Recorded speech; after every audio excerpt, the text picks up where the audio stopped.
हमारे जीवन से जुड़े हुए बहुत से कानून हैं। ये सभी कानून संविधान से ही निकलते हैं। हमारा संविधान एक महाकानून है। इसमें सभी कानून लिखे हुए तो नहीं हैं, लेकिन संविधान हमें कानून को बनाने की प्रक्रिया और सिद्धांत के बारे में बताता है। जीवन, कानून और संविधान के इस संबंध को समझने के लिए आइए एक पेड़ का उदाहरण लेते हैं। मान लीजिए कि एक पेड़ की जड़ संविधान में दिए गए मूल्य हैं और संविधान में दिए गए प्रावधान, जैसे कि इस पेड़ का तना। अलग अलग मुद्दों पर हमें ऐसे कानून और प्रावधानों की ज़रूरत होती है जो जीवन में लागू किए जा सकें। पेड़ की अलग अलग शाखाएं इन कानून की तरह हैं। ये कानून हमारे अधिकारों की सुरक्षा के लिए बनाए गए हैं। जैसा कि हम जानते हैं कि एक पेड़ की सारी शाखाएं आखिर में पेड़ के तने और जड़ से ही जुड़ जाती हैं, उसी तरह सभी कानून और नियम भी अधिकार, संविधान और इसके मूल्यों से जुड़े हुए होते हैं।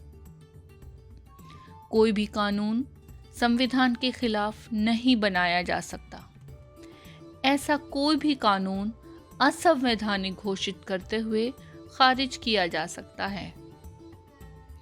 ठीक इसी तरह हमें इस बात के लिए भी सचेत रहना होगा कि संविधान के मूलभूत ढांचे के साथ कोई गड़बड़ी ना हो, क्योंकि इसका प्रभाव हमारे जीवन पर पड़ेगा।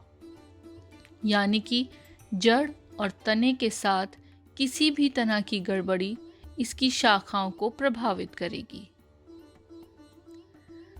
उदाहरण के लिए मान लें यदि समानता का अधिकार छीन लिया जाता है, तो समानता से संबंधित सभी अधिकार जो अलग अलग कानून में दिए गए हैं प्रभावित हो जाएंगे, जैसे कि वोट डालने में बराबरी का अधिकार, ग्राम सभा में बराबरी से भागीदारी का अधिकार, समान वेतन का अधिकार, संपत्ति में समानता का अधिकार या अन्य कोई भी इसी तरह का अधिकार।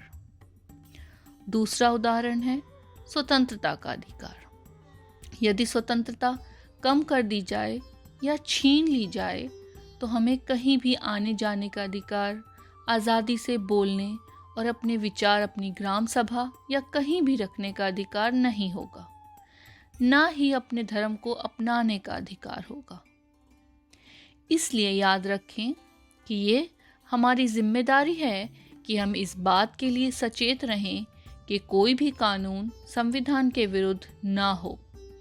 साथ ही यह भी ध्यान रखें कि संविधान के मूलभूत ढांचे के साथ कोई गड़बड़ी ना की जाए।